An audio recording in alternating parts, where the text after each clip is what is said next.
Indian society says women who reject marriage are afraid of commitment, afraid of responsibility, afraid of building a life.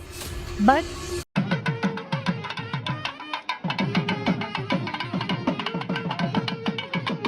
imagine spending months planning your wedding. The invitations are all out, the family has all gathered, and the mandap is set. And then you cancel the entire thing. Not because you just stopped loving him, but because the venue had no air conditioning. Yes, this actually happened. And instead of the internet calling it ridiculous, millions of people said she made the right call. 45% of working Indian women between the ages of 25 and 44 are predicted to be single and childless by 2030. That is not a feminist statistics. This is not a propaganda. This is a forecast. And the question every Indian needs to answer right now is why? Because the real says Indian women are afraid of commitment, but the record says Indian women are afraid of what marriage actually cost them. Today, we look at the record.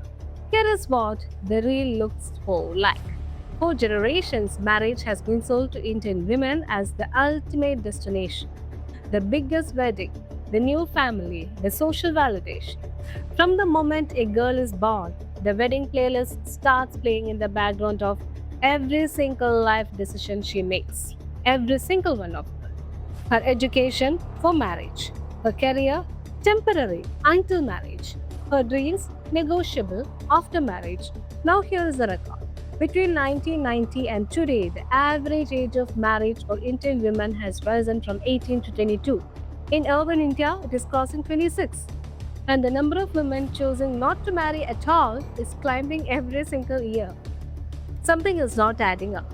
And today, we are going to look at exactly what that something point is. Point number one, the career trap. 47% of Indian women leave their jobs within the first 5 years of marriage. I want you to sit with that. Nearly half of every working woman in India walks away from her career not because she wanted to, but because the system gave her no other option. The family accepts the daughter in law who works. They are so proud of it.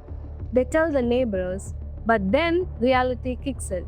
She still has to cook, she still has to clean, she still has to manage the entire household. Except now she is doing all of this after a full working day. Two full time jobs, zero extra pay. And when the baby comes, the office makes no concessions. She quits because someone has to, and it is never him. When she quits, what does she lose?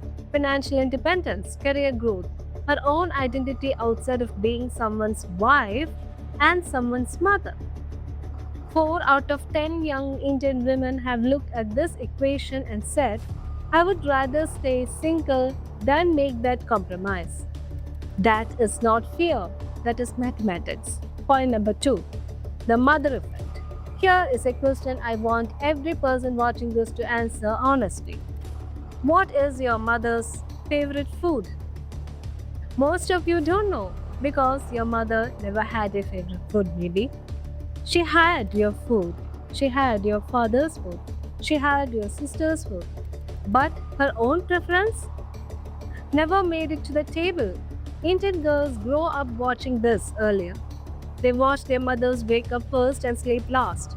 They watch their mothers ask for permission to visit their own parents. 30% of married women in India have faced violence at home. 30%. Not in rural areas, in India. And working women, even the ones with full time jobs, spend 5 hours every single day on domestic work. Their husbands, 1 hour and 30 minutes. And here is the most painful part.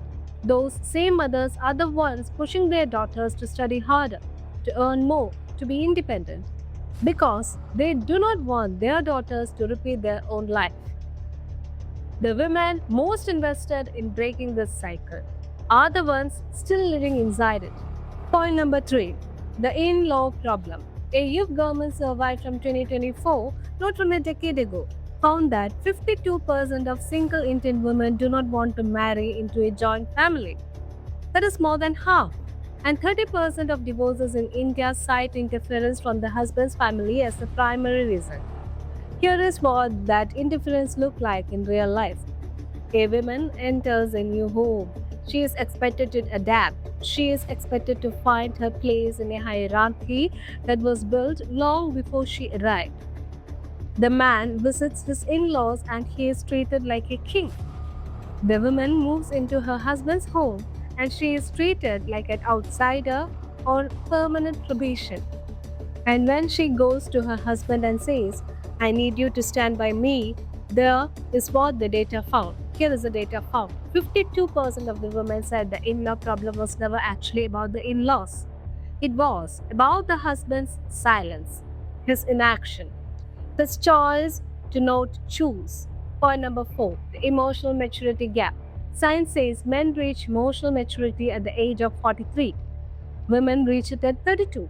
That is a 11-year-old gap.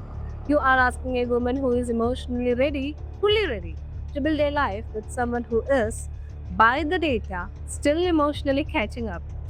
62% of women globally say men lack basic emotional communication and conflict handling skills. This is all by the data. And the cost of that gap is not just bad conversations.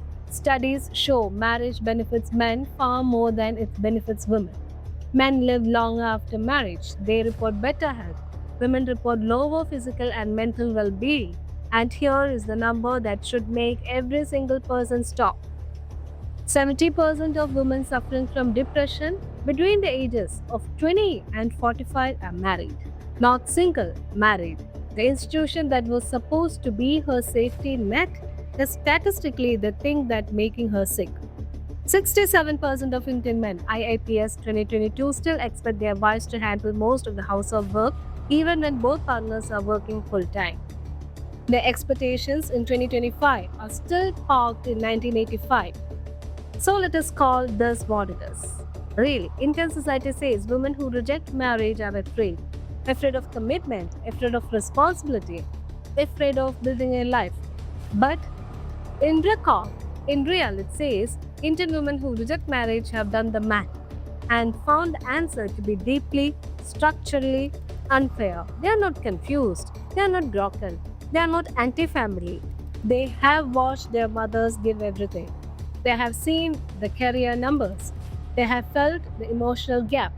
They have seen the depression statistics. And they have made a clear-eyed decision. But not every family is like this. This is 2026. Things are changing a lot. We are seeing a generation where both partners are trying. Husbands are stepping in, cooking, sharing responsibilities, showing up in ways we didn't always see before, both emotional and physical. Here is real effort, real progress, but at the same time, not everything has caught up yet.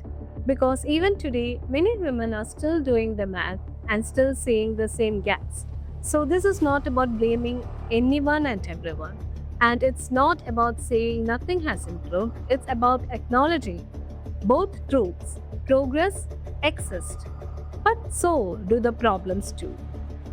It is not fear, it is clarity. The question India should not be asking us, why are women saying no to this? The question India should be asking is, what kind of marriage are we offering them that makes no a reasonable answer? If the institution is not broken, the data would not look like this. This is not a balloon, this is reality. If you see it too, stay subscribed. This is Chandni, and I will see you in the next one.